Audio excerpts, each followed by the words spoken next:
The Tao of Self-Confidence, Episode 135.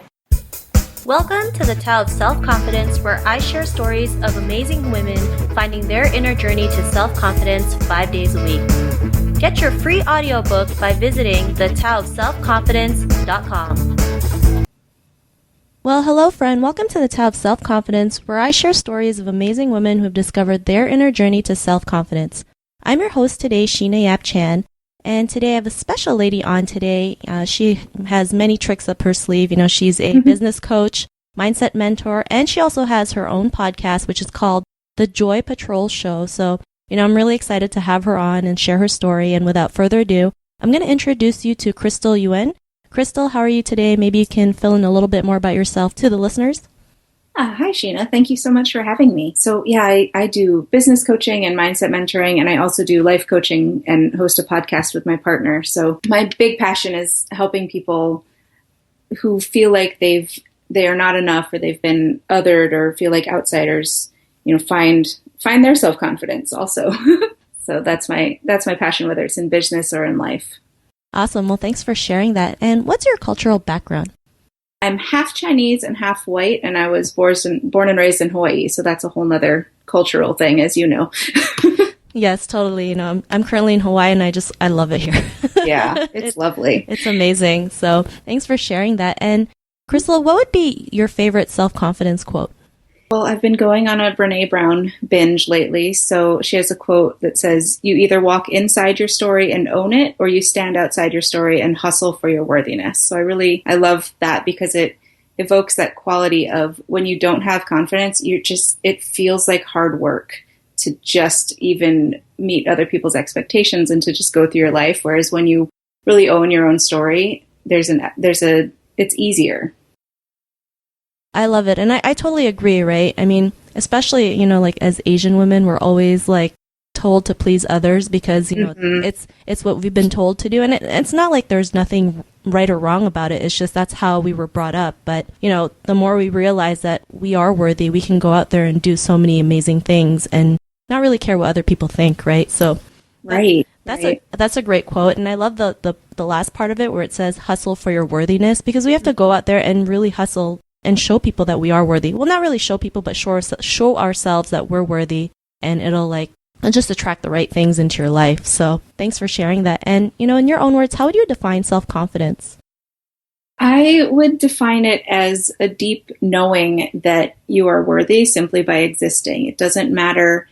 You know, so many of us place importance on the external things, the things that we achieve, and we think, oh, I'll feel worthy then, or I'll feel beautiful then, or I'll feel confident then, instead of feeling confident first. So just that knowing that you are worthy and that what you do is enough and is valuable, and you are able to be yourself and inhabit space without worrying what everybody else is thinking.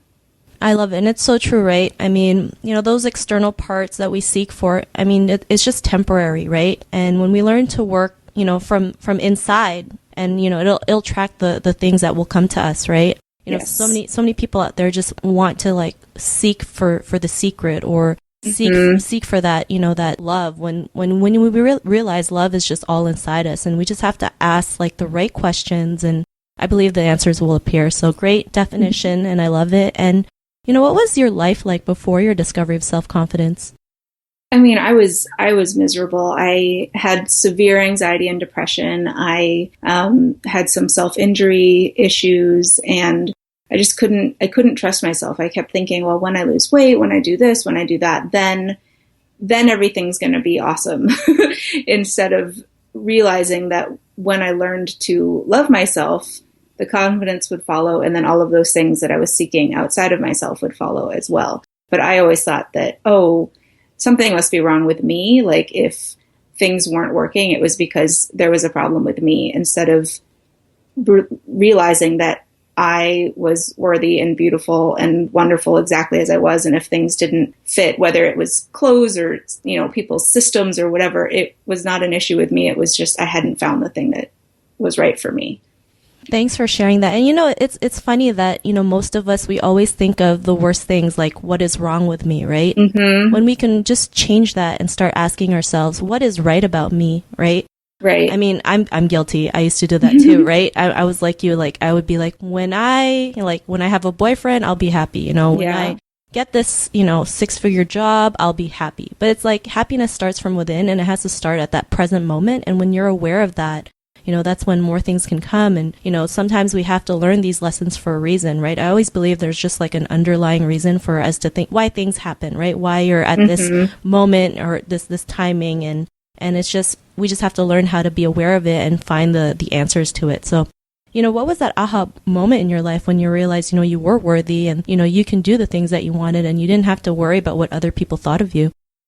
So I discovered body positivity and these communities online. And because that was always a big sticking point for me, was I didn't have a socially acceptable body type. And I found these communities and I saw people who were shaped like I was and looked like I did. And I didn't think that they were disgusting or hate them. And after a while, I realized I cannot see people who look like me and find that they are perfectly worthy and yet still hold this self-hatred for myself. Like I couldn't hold both of those things. It's like, if they look the way that I do and I think they're worthy, why can't I think that I'm worthy? So that was over 8 years ago at this point. And that was the turning point, because I realized that we are our own harshest critics and we need to treat ourselves the way we would treat anybody else that we loved. Awesome. Well, thanks for sharing that. And, I'm like you too, I'm my own worst enemy, right? We're just always fighting ourselves in our heads, like thinking, why would you do this? Why would you do that? Or why would you wear this? You look bad, right? And it's just, sometimes we have to stop and think, you're beautiful. You don't have to worry about what people think of you. You're beautiful just the way you are. And it's great that there's communities like that. The positive body, that's what it's called. Yeah, body positivity. Yeah. Especially with, everything in the media, right? They're always telling you this is the perfect body when, most of the time it's altered to the point where you can't even recognize the person, right? So it's just like this false belief of perfection when, there's no such thing, right? I just don't believe there's no such thing as perfection. Perfection is just like you are perfect the way you are with your flaws and your strengths. So, I love that. And what's your life like now after that big discovery?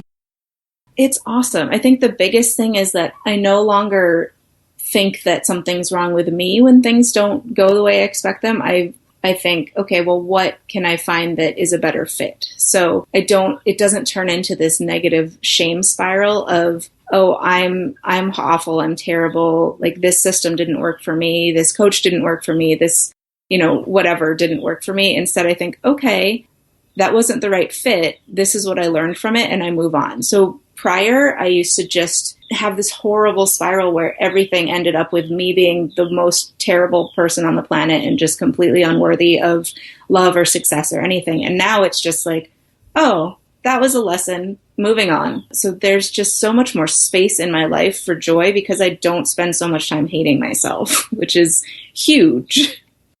I love it. And when you look at things in that perspective, don't you just feel more free and like you can, you have the freedom to be yourself more? I mean, you don't have to worry about what people think. Like you just have the answers and you're okay with it, and then you can move on and do better things. So great stuff. And, if the woman who's listening to your episode, she may be facing, maybe a similar situation, or she's going through her own journey of self-confidence, what would be that one tip you would give to her?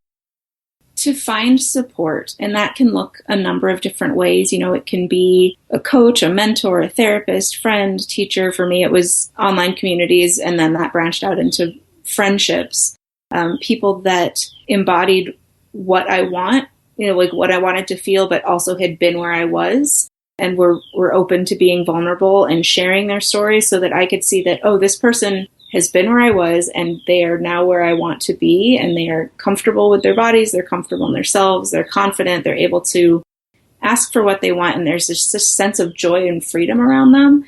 And so being around those people and in those communities really, really helped me move towards having self-confidence a lot more quickly than if I'd tried to do it all by myself. Awesome. Well, thanks for sharing that. And I also believe in the power of a very great positive community, right? When sometimes you might not have that strength to lift yourself up first, so you might need that support to lift you up until you're ready to do the same thing. And, and it's the greatest feeling. So great advice. And, if our listeners wanted to get to know a little bit more about you and what you do and, check out your own podcast, is there any links or any social media profiles we can connect with?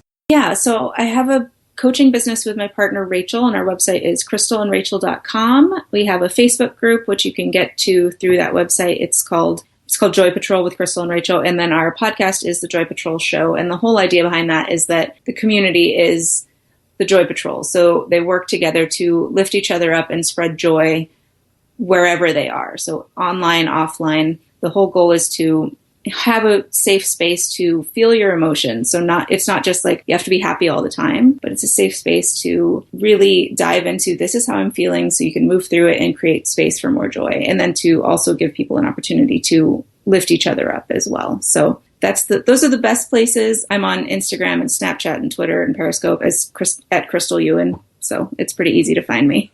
Awesome. Well, thanks for sharing that. And to our listeners, if you also want to connect with Kristl, you can also head on over to thetaoofselfconfidence.com and search for Kristl's name. Her show notes will pop up along with everything else we talked about. And I just want to thank Kristl, for taking the time to share her story with us. So thank you so much. Thank you so much. It was lovely. No problem. It was great having you on. And to our listeners, be on the lookout for another amazing episode of another woman's journey to self-confidence. And we'll catch you later. Bye for now. Thank you for tuning in to another amazing episode of The Tao of Self-Confidence. Subscribe to The Tao of Self-Confidence on iTunes and Stitcher to hear more stories of amazing women finding their inner journey to self-confidence.